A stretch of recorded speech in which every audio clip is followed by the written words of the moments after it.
Praise the Lord.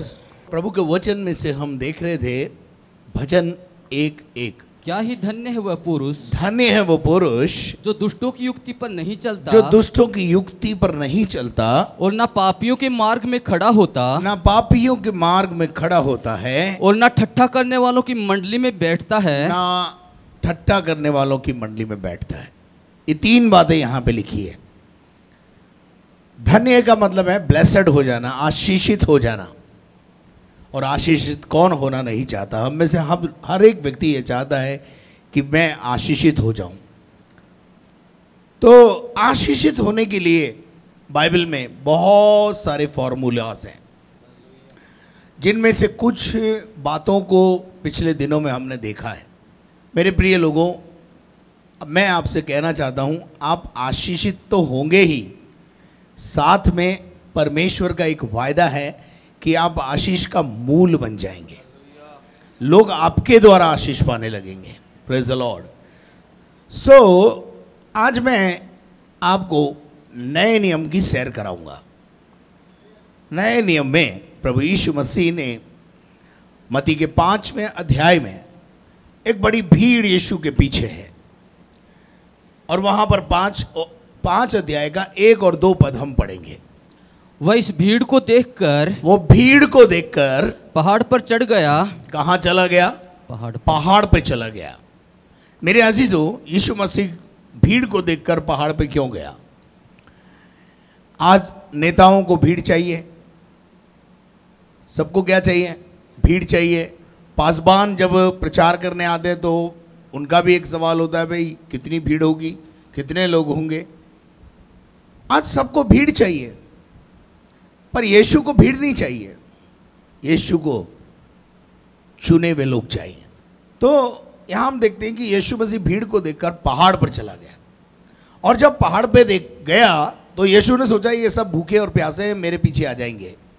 लेकिन Bible बताती है जब यीशु पहाड़ पर पहुंचा तो यीशु मसीह के साथ भीड़ नहीं पहुंची, पर यीशु मसीह के चुने हुए 12 चेले पहुंचे।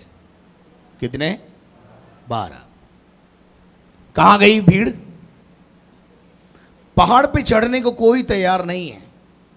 यीशु चाहिए, परंतु पहाड़ पे चढ़ने की बात मत करो। पहाड़ पे चढ़ने का मतलब है समस्याएं, कठिनाई उठाकर प्रभु के साथ पास जाना। और पहाड़ पर केवल चेले पहुंचे, और जब चेले वहां पर पहुंचे तो क्या हुआ? और जब बैठ गया, और सब यीशु बैठ गया तो उसके चेले उसके पास आए, और वह अपना मुंह खोलकर, और यीशु के चेले उसके पास आए। कौन चेले? जो चुने हुए चेले थे। और यीशु ने अपना मुंह खोलना शुरू किया, उपदेश देना शुरू किया, प्रचार करना या शिक्षा देना शुरू किया। और क्या सबसे पहले क्या बोला? धन्य है वे। देखिए यहां पर भी क्या बोला? धन्य है वे जो मन के दीन है। इंग्लिश में उसको बोलते हैं ब्लेस्ड आर दोस, और उसका हिंदी रूपांतरण है आशीषित है वो व्यक्ति जो ये काम करेगा। हालेलुया। आप आशीषित होना चाहते हैं? आज एक और फॉर्मूला आपके सामने रखूंगा। आशीषित वो व्यक्ति, क्या लिखा है? जो मन के दीन है। मन का दीन होना। मन का दीन होना, यहां 2 शब्द है। पहला शब्द है मन। मेरे प्रिय लोगों, मन को कंट्रोल करना बहुत जरूरी है। कई बार हम अपने जीवन में ऐसा बोलते हैं, कई लोगों का घर में मन नहीं लगता, कई लोगों का दुकान में मन नहीं लगता, कई लोगों का चर्च में मन नहीं लगता, कई लोगों का पढ़ाई में मन नहीं लगता, कई लोगों का वचन में मन नहीं लगता, कई लोगों का आराधना में मन नहीं लगता, कई लोगों का मन वचन सुनने में नहीं लगता। ये मन बहुत बहुत गड़बड़ है। पढ़िए यिर्मयाह नबी की किताब, उसका 17वां अध्याय और उसके 9 पद को। यहां से हम शुरू करते। पहले मन की बात करेंगे, फिर दीनता की बात करेंगे। मन तैयार हो गया ना तो सब कुछ बल्ले बल्ले हो जाएगा। मन तो सब वस्तुओं से हाँ। अधिक धोखा देने वाला मन के होता। विषय में बाइबल क्या कहती है भाई, जरा सुन लो। मन तुम्हारे जीवन में सबसे अधिक धोखा देने वाला। तुम्हें, किसी दूसरे को नहीं, तुम्हें ही धोखा देता है। मन जो धोखा देता है ना, वो आप ही को धोखा देता है। जहां लगना चाहिए वहां नहीं लगता, जहां नहीं लगना चाहिए वहां लग जाता है। नहीं, गलत कह रहा हूं। जहां लगना चाहिए वहां लगता नहीं मुआ, और जहां नहीं लगना चाहिए वहां लग जाता है। तो मन के विषय में लिखा है, मन सब वस्तुओं में, यानी हमारे जीवन के जितने अंग हैं उनकी बात हो रही है, और उसमें हमारा एक मन भी है। मन सब वस्तुओं में सबसे अधिक कोई दुनिया में हमें धोखा देता है तो वो हमारा ही मन है। ऐसा लिखा है, धोखा देने वाला है। मन क्या है? धोखा देता है। उसके बाद लिखा है, उसमें असाध्य रोग लगा है। उसको क्या लगा हुआ है? असाध्य रोग लगा हुआ है। असाध्य का क्या मतलब है? लाइलाज बीमारी, उसका कोई इलाज नहीं, किसी पादरी के पास नहीं इलाज है उसका, ना माँ बाप के पास इलाज है। कई बार ऐसा होता है ना, कई बार कई लड़का बोलता नहीं मैं तो इसी लड़की से शादी करूंगा, माँ बाप बोलते हैं मत कर इससे, मैं तुझे इससे बढ़िया दूंगा, लेकिन वो मानता ही नहीं, क्योंकि उसका मन वहां लगा हुआ है। आपका मन यहां लगा हुआ है। हालेलुया। आपको कोई कुछ और लालच देके बोले इधर आओ जी, उधर मत जाओ, आप बोलेंगे तेरी चीज तेरे पास रख, मेरा मन यहां लगा हुआ है। हालेलुया। तो आपका मन ठीक है, इसको बनाए रखना बस, ये कभी भी धोखा दे सकता है। मन को एक असाध्य रोग लगा हुआ है, और उसका भेद कोई समझ नहीं पाता। उसका इलाज कहाँ होगा कुछ पता नहीं है मेरे अजीजों। पर बाइबल में मन के विषय में बहुत सारी बात लिखी हुई है। पढ़िए यिर्मयाह नबी की किताब 4 अध्याय और उसके 4 पद को। एक उपाय बताया गया है। यहूदा के लोगों, हे यहूदा के लोगों, हे यहूदा के लोगों का मतलब है हे परमेश्वर के लोगों, और यरूशलेम के निवासियों, यरूशलेम के निवासियों का मतलब है मंडली के लोगों, परमेश्वर की उपस्थिति में रहने वाले लोगों। परमेश्वर के लिए अपना खतना करो। परमेश्वर के लिए क्या करो? अपना खतना करो। खतना करो। और हाँ, अपने मन का खतना करो। अपने मन का खतना करो। अब ये खतना शब्द आ गया यहां पर। खतना क्या है? खतना वो चीज है जिसकी हमारे जीवन में जरूरत नहीं है पर पड़ी हुई है। जैसे हमारे हृदय रूपी भूमि में कड़वाहट की जरूरत है क्या? पर पड़ी हुई है ना? नहीं है, कड़वाहट की जरूरत नहीं है, लेकिन कहां रखी हुई है?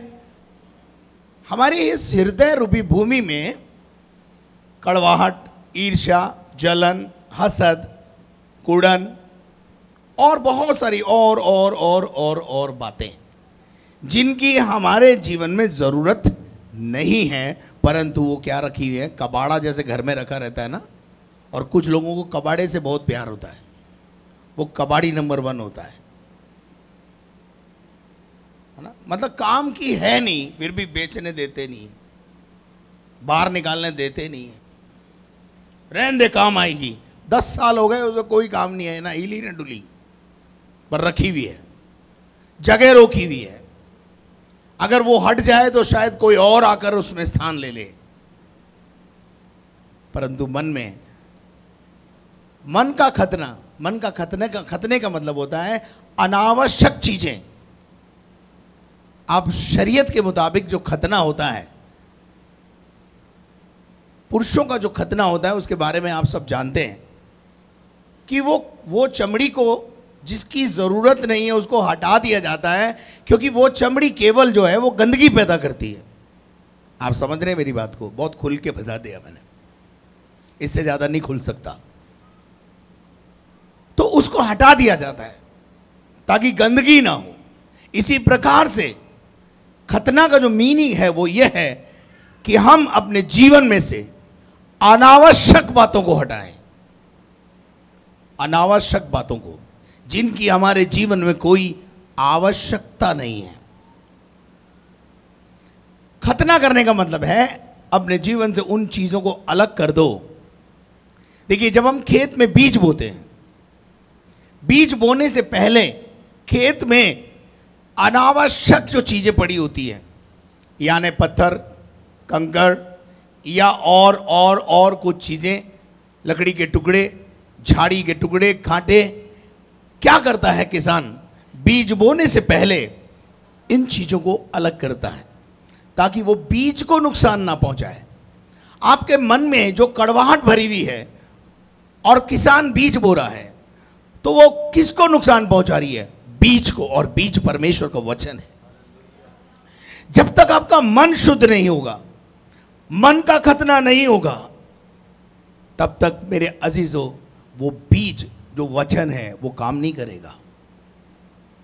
इसलिए आज सुबह मन का खतना करें।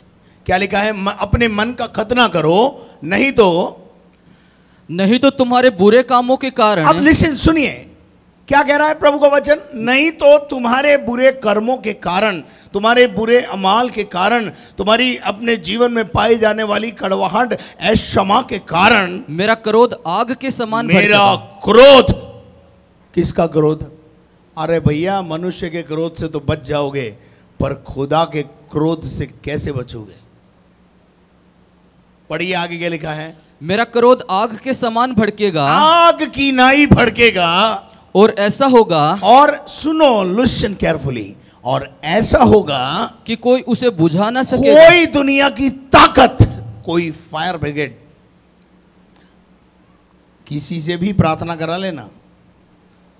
मैं अक्सर बोलता हूं, जब मनुष्य आपके विरोध में हो तो पास्टर की प्रार्थना काम करेगी, लेकिन यदि परमेश्वर ही आपके विरोध में हो तो पास्टर क्या, किसी की भी प्रार्थना आपके लिए काम नहीं करेगी। जरूरत इस बात की है कि आपको परमेश्वर का फेवर मिलना चाहिए, द फेवर ऑफ गॉड।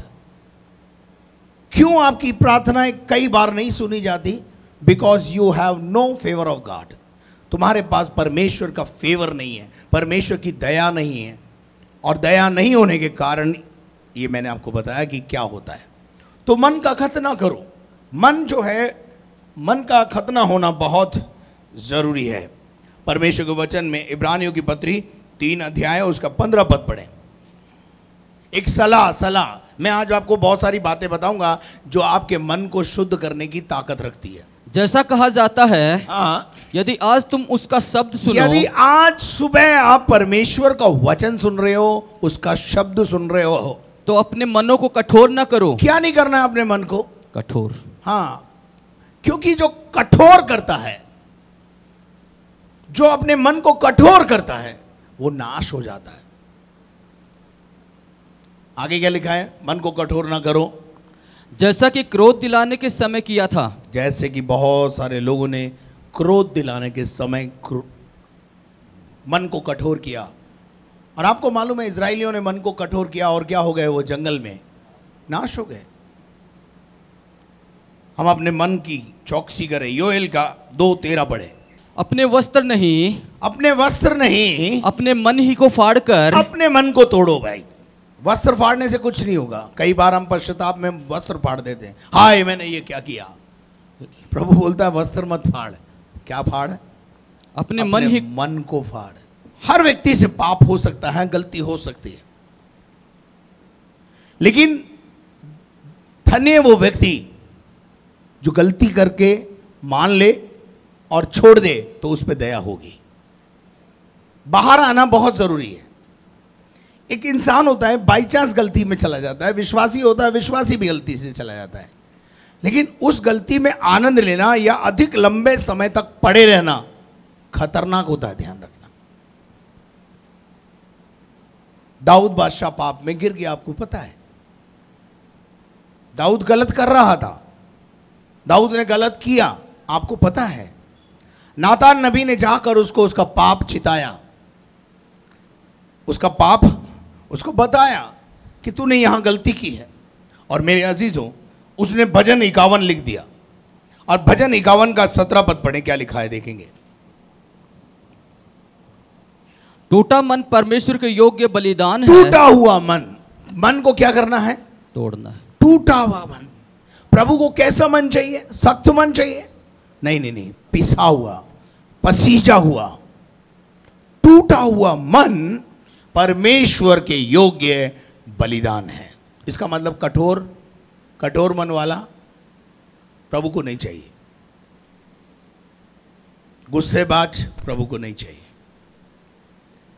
मेरे अजीजों, जब दाऊद का पाप पता चला, आपको पता है उसने भजन लिख दिया।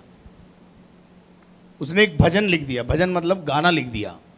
बोला इस गाने को खूब गाओ। उसने अपने पाप को छुपाया नहीं। उसने अपने पाप को सबके सामने मान लिया। बोला है मेरी गलती है और मैं मानता हूं मेरी गलती को। और आप सब जानते हैं कि दाऊद पर दया हुई। और बाइबल में लिखा है दाऊद के उस पाप के बाद उसने कभी जीवन भर कोई गलती नहीं की। इसको बोलते हैं सच्चा पश्चाताप। यू टर्न इसको बोलते हैं। वो यू टर्न नहीं है जो हम करते हैं। मेरे अजीजों, हम परमेश्वर के वचन में से सपन्या की किताब 1:12 पढ़े। उस समय दीपक लिए हुए यरूशलेम में ढूंढ डांट करूंगा। यरूशलेम में ढूंढ डांट करूंगा। और जो लोग दाख मधु तलछट तथा मेल के समान बैठे हुए मन में कहते हैं कि यहोवा न तो भला करेगा। अरे खुदा ना तो कोई भला करे ना और ना बुरा करेगा। कुछ लोगों की मेंटेलिटी बताइए। यहाँ पर कुछ लोगों की मानसिकता है। आप किस मानसिकता में आज यहाँ पर बैठे हैं? जबरदस्ती लाए गए हैं कि आप यहां पर? आप किस मानसिकता में हैं यहां पर? प्रार्थना से कुछ नहीं होता।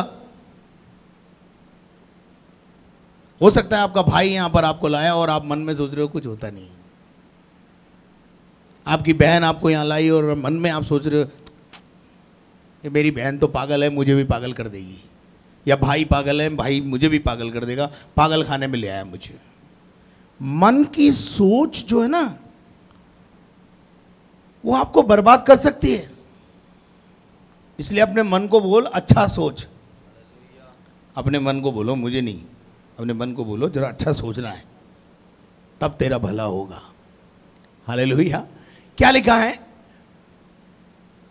उस समय मैं दीपक लिए हुए यरूशलेम में ढूंढ डांट करूंगा। और जो लोग दाख मधु तलछट तथा मेल के समान बैठे हुए मन में कहते हैं कि यहोवा ना तो भला करेगा, ना तो परमेश्वर बुरा करेगा, ना भला करेगा और ना बुरा, उनको मैं दंड दूंगा। उनको प्रभु क्या देगा?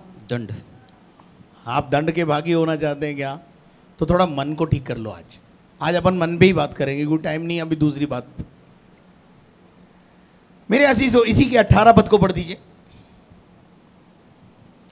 परमेश्वर यहोवा के रोष के दिन में, परमेश्वर के क्रोध के दिन में, रोष के दिन में न तो चांदी से। आप सोच रहे हो मेरे पास बहुत चांदी है, मेरे पास बहुत सोना है, आने दो परमेश्वर का क्रोध, मेरी चांदी मुझे बचा लेगी। आपको बहुत सारी चीजों पर भरोसा हो सकता है, परंतु मैं आपको आपका कॉन्सेप्ट क्लियर करना चाहता हूं। जब खुदा का क्रोध, खुदा का गुस्से का शिकार आप होगे तो ना तो आपकी चांदी ना आपका सोना आपको बचा पाएगा। क्या आप मेरी बात को समझ रहे हैं? और क्या लिखा है बेटे, पढ़ो। ना तो चांदी से उनका बचाव होगा, चांदी से भी बचाव नहीं होगा, सोने से भी बचाव होगा। आगे, क्योंकि उसके जलन की आग से, क्योंकि उसकी जलन की आग से सारी पृथ्वी भस्म हो जाएगी, सारी पृथ्वी भस्म हो जाएगी और वह पृथ्वी के सारे रहने वालों को घबराकर उसका अंत कर डालेगा। वो जो मन का कठोर है ना, उसका अंत निश्चित है। उसके बाद पढ़िएगा 2 अध्याय उसका 3 पद, सपन्या की किताब में पढ़ रहे हैं। हे पृथ्वी के सब नम्र लोगों, हे पृथ्वी के नम्र लोगों, हम्बल लोगों, हे यहोवा के नियम के मानने वालों, हे खुदावन के बादशाहत में शामिल हुए वे लोगों, उसके नियम विधि विधान को मानने वाले हो, उसको ढूंढते रहो। उसको क्या करते रहो? ढूंढते रहो। हेलो, खुदा को ढूंढते रहो। कब तक ढूंढना है मालूम है? जब तक वो मिल ना जाए। हालेलुया। 4 संडे आने से काम नहीं चलेगा, जब तक ढूंढते रहो जब तक तुम्हें वो मिल ना जाए। आगे, धर्म को ढूंढो। धर्म को ढूंढो, आज्ञाओं, धर्म का मतलब है आज्ञाओं को ढूंढो। आज्ञाएं क्या है? मेरे लिए क्या आज्ञा है, मेरे लिए क्या हुक्म है सर बताइए। नम्रता को ढूंढो। क्या क्या ढूंढो? नम्रता को ढूंढो। और संभव है तुम परमेश्वर यहोवा के क्रोध के दिन, संभव है कि तुम्हारी नम्रता और तुम्हारी दीनता खुदा के गुस्से के दिन तुम्हें बचा ले। शरण पाओ।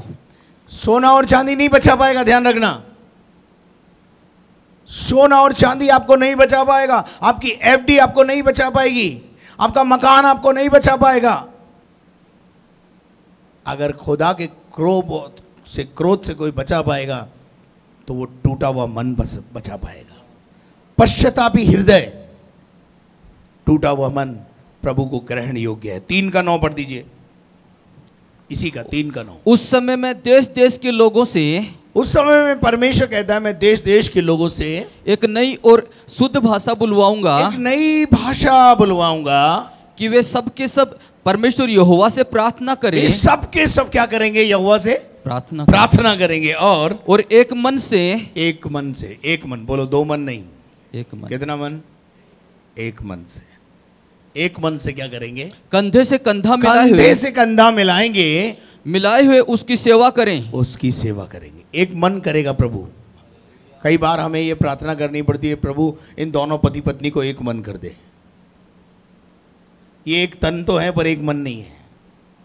कई बार कलीसिया के विश्वासियों में टंटा होता है तो हमको ये प्रार्थना करनी पड़ती है, प्रभु इन दोनों विश्वासियों को एक मन कर दे। मेरे अजीजों, ये परमेश्वर का वचन है जो अभी हम देख रहे हैं। अंत में मैं आपको एक और बात बताना चाहता हूं, बहुत ही इंपॉर्टेंट बात। व्यवस्था विवरण 4 अध्याय उसका 9 और 15 पद, 2 पदों को पढ़ेंगे। ये मन के बारे में बात हो रही है। ये अत्यंत आवश्यक है। ये आवश्यक है लिखा है या अत्यंत आवश्यक लिखा है? अत्यंत। It is very very most important thing. आगे, कि तुम अपने विषय में सचेत रहो। अपने विषय में, हम हमेशा दूसरे के विषय में चेत रहते हैं, चैतन्य रहते हैं, पर बाइबल का परमेश्वर कहता है तू अपनी सोच भाई। कई बार मैं बोलता हूं इस बात को, कई विश्वासी खुसुर पुसुर करते हैं, वहां ऐसा चल रहा है, वहां ऐसा चल रहा है, पादरी साहब कलीसिया में क्या चल रहा है। मैं उससे एक ही बात बोलता हूं, वो कलीसिया में क्या चल रहा है वो प्रभु देख लेगा, तेरे जीवन में क्या चल रहा है तू देख ले। पहले अपनी आंख का लट्ठा निकाल, बाद में किसी का तिनका निकालने की बात करना। तेरे घर में क्या चल रहा है वो तुझे पता नहीं है, दुनिया भर की तुझे बातें हैं। हम अपने जीवन को जांचें, दूसरे के जीवन को जांचने के लिए प्रभु ने आपको अधिकार नहीं दिया है। और क्या लिखा है? अपने मन की बड़ी चौकसी कर। क्या लिखा है? अपने मन की बड़ी चौकसी करो। बड़ी चौकसी करने की क्या जरूरत है भाई? क्योंकि ये मन है ना आपको नरक पहुंचा देगा। ये मन की बात सुनी नहीं आपने और ये गया काम से। हम बड़ी आसानी से बोल देते हैं प्रभु के दास, हमको हमारा मन आजकल बाइबल पढ़ने में नहीं लगता, हमारा मन प्रार्थना करने में नहीं लगता, हमारा मन इसमें नहीं लगता, हमारा मन उसमें नहीं लगता। आप बड़ी आसानी से बोल देते हैं, हमारा मन आजकल आराधना में आने का नहीं करता। पर मैं एक बात आपसे पूछना चाहता हूँ, अगर आपके रिवर्स में परमेश्वर ये बोले कि भाई आज से मेरा मन तुझ में नहीं लगता, तेरे परिवार में नहीं लगता, आप सोचिए आपकी दशा क्या हो जाएगी। आपकी दशा क्या हो जाएगी? क्या आप ये सुनना चाहते हैं कि परमेश्वर कहे भाई मैं आजकल तू मेरे मन से उतर गया है, मेरा मन तुझ में नहीं लगता? मेरे प्रिय लोगों, हम अपने मन की चौकसी करें। कितनी बड़ी बात लिखी है, सबसे अधिक अपने मन की चौकसी करो। मन को समझाओ कि तुझे यीशु की आराधना के सिवा और कुछ नहीं करना है। Hallelujah, hallelujah. उसके बाद क्या लिखा है? कहीं ऐसा ना हो कि कहीं ऐसा ना हो कि जो जो बातें तुमने अपनी आंखों से देखी। कई बार हम आंखों से कुछ चीजों को देखते हैं, चमत्कारों को देखते हैं, कान से उनकी गवाहियों को सुनते हैं, लेकिन हमको देखे और सुने उस पर भी कभी कभी भरोसा नहीं होता। हम अपने जीवन में कई बार प्रभु ने जो चमत्कार हमारे जीवन में किए हैं, उन चमत्कारों और उन उपकारों को भी कभी कभी हम क्या हो जाते हैं, ये मन हमको भुला देता है। याद करिए उस पास्टर के बारे में जिस पास्टर ने आपके लिए उस समय बहुत ज्यादा प्रार्थनाएं की जब आप दुष्ट आत्मा से ग्रसित थे, पर आपका मन क्या बोलता है मालूम है? अब ये पास्टर ठीक नहीं है। अच्छा, तेरी दुर्दशा में जब तू था, रात को जब दुष्ट आत्माएं तुझे परेशान करती थी, तो कौन पास्टर जागा तेरे लिए? किस पास्टर ने बार बार तेरे को फोन करके सुधी ली तेरी? आज उस पास्टर में तेरा मन नहीं लगता? आज उस पास्टर के पास आकर बात करने के लिए आपके पास समय नहीं है? ये आपका मन है ना, लोग बिगाड़ते हैं। लोग आकर कानाफूसी करते हैं आपके कान में, आजकल क्या चल रहा है, उसको बोलो जो चल रहा है वो चलने दे, अपने को प्रभु के साथ ठीक से चलना है बस। हालेलुया। बिगाड़ने वाले कम थोड़ी होते हैं। किसी के भी अच्छे रिश्ते बने रहे, ये संसार को पसंद नहीं आता। हर जगह बिगाड़ने वाले, कानाफूसी करने वाले मौजूद रहते हैं। चलिए, आंखों से देखी उनको भूल जाओ और जीवन भर के लिए वो तुम्हारे मन से जाती रहे। मन से निकल जाती है वो बातें, भूल जाते हैं कि ये वही पास्टर है जिसने हमारे लिए प्रार्थनाएं की, जिसने हमको बाइबल खोलना सिखाया, जिसने हमको ABCD सिखाई मसीहत की। भूल जाते हैं, दे फॉरगेट। जो भूल गए वो कैसे आशीषित होंगे मेरे भाई, मेरी बहन, मेरे बेटों। इसलिए अपने मन को समझाओ, हे मेरे मन, यहोवा को धन्य के और उसके किसी उपकार को कभी नहीं भूलना। उसके बाद क्या लिखा है? तुम्हारे मन से जाती रहे, किंतु तुम उन्हें अपने बेटों, किंतु क्या करना है मालूम है? अपने बेटों को और अपने पोते और परपोतों को भी सिखाना, उनको बताना ये पास्टर है, ये कलीसिया है, ये हमारा मदर चर्च है, ये हमारे पास्टर है जिसने हमारे लिए प्रार्थनाएं की है। हालेलुया। कंट्रोल योर मन। Praise the Lord. ये आशीषित होने का फॉर्मूला है। यीशु मसीह बता रहा है किनको? लोगों को, चेलों को बता रहा है। 15 पद भी पढ़ दीजिए इसका, हम अंत में जा रहे हैं। इसलिए तुम अपने विषय में बहुत सावधान रहना। अपने विषय में सावधान रहना, क्योंकि जब परमेश्वर यहोवा ने तुमसे होरेब पर्वत पर आग के बीच में से बातें की। परमेश्वर के विषय में सावधान रहना कि जब मूसा से परमेश्वर ने होरेब पर्वत पर बात की तो क्या हुआ?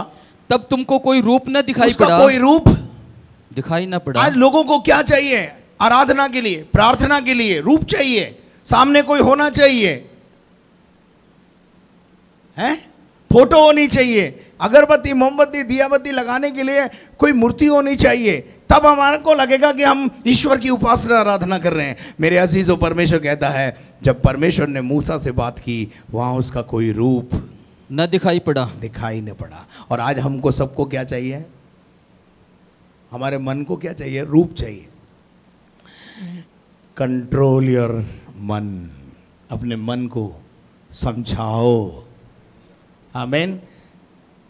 मती 5:38 से 45। दीन बनना है। तुम सुन चुके हो कि कहा गया था आंख के बदले आंख। हाँ, ये कठोरता के नियम है। आंख के बदले आंख और दांत के बदले दांत। परंतु मैं तुमसे ये कहता हूँ, परंतु यीशु कहता है मैं तुम्हें नया नियम देता हूँ। वो नया नियम क्या है? कि बुरे का सामना न करना। नहीं करना है मुझे और आपको? बुरे का सामना नहीं करना है। बुरा है तो बुरा रहने दो उसको, बुरे का सामना करने की जरूरत नहीं है। आगे, परंतु जो कोई तेरे दाहिने गाल पर थप्पड़ मारे, सुनिए यीशु मसीह की शिक्षा, कोई तेरे दाहिने हाथ गाल पर थप्पड़ मारे उसकी ओर दूसरा भी फेर दे। दूसरा भी फेर दे। यदि कोई तुझ पर नालिश करके तेरा कुर्ता ले जाना चाहे तो उसे दोहरा भी लेने दे। नम्र कैसे बनते हैं, मन के दीन कैसे बनते हैं, इसको बोलते हैं। ये मैं इसलिए पढ़ा रहा हूं कि मन के दीन बनना है ना। आगे वाला लाइन जो है, धन्य है वे जिनके मन के दीन है। दीनता क्या है? दीनता इसको बोलते हैं। ईंट का जवाब पत्थर से देने वाला दीन नहीं होता। गाली का जवाब गाली से देने वाला दीन नहीं होता। पर गाली का जवाब भलाई से देने वाला, गॉड ब्लेस यू बोलने वाला मन का दीन होता है। धन्य है वे मन के दीन है।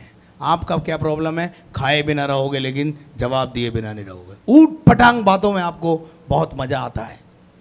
बुराई खेलने में आपको बहुत मजा आता है। You are losing your blessings. आप अपनी आशीष खो रहे हैं।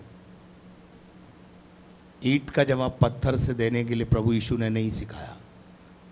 पहले नियम में था दांत के बदले दांत, हाथ के बदले हाथ, पांव के बदले पांव।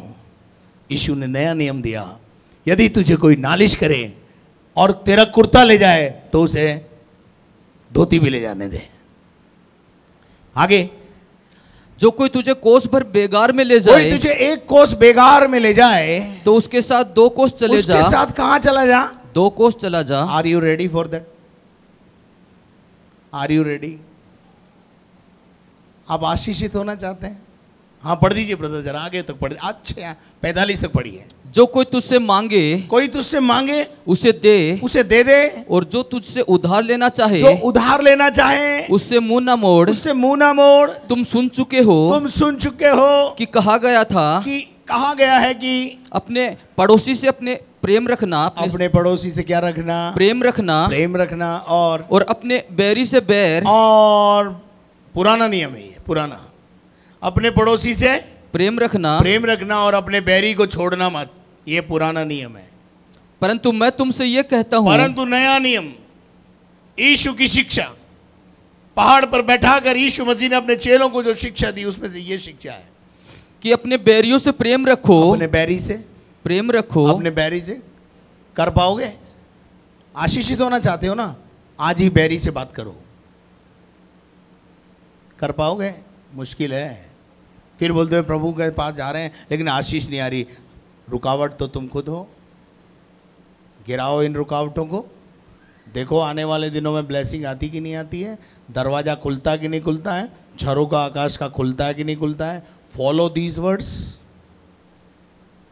आगे, और अपने सताने वालों के लिए प्रार्थना करो। अपने सताने वालों के लिए क्या करो? प्रार्थना करो। और जिससे तुम अपने स्वर्गीय पिता की संतान ठहरोगे। क्या ठहरोगे? तब तुम खुदा की औलाद ठहरोगे। औलाद ठहरोगे तभी तो वारिस बनोगे। हालेलुया। हैं? औलाद ठहरेंगे जब भी तो वारिस होंगे। नहीं, और जो कुछ उसका है उसमें हमारा वारिसानी हक होगा। आमीन। औलाद ठहरना है पहले, औलाद बनना है उसका। आगे बेटे, क्योंकि वह भले और बुरे दोनों पर अपना सूर्य उदय करता है। दोनों के ऊपर अपना सूर्य उदय करेगा। और धर्मी और अधर्मी दोनों पर मेह बरसाएगा। परमेश्वर किसी का पक्षपात नहीं करता है। आगे, क्योंकि यदि तुम अपने प्रेम रखने वालों ही से प्रेम रखो। यही तो है, हमसे वो बहुत प्रेम करता है भाई। उसने हमको शादी में बुलाया था, इसलिए हमको भी उसको शादी में बुलाना है। उसने हमको बुलाया नहीं था, हम क्यों बुलाएं? है ना? हमारी लिस्ट में ऐसे ही होता है ना। नहीं, बच्चा आके बोलता है इसने तो अपने को नहीं बुलाया था, घर में शादी थी जब, अपने को क्यों बुलाना है इसको? ये मानसिकता यीशु मसीह के चेलों की नहीं होनी चाहिए।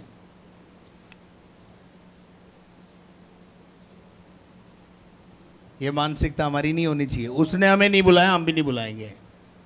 उसने आपको नहीं बुलाया इसलिए आप उसे बुलाएं। Hallelujah, praise the Lord. हो सकता है वो भूल गया हो, है जी, या उसकी कोई मजबूरी होगी।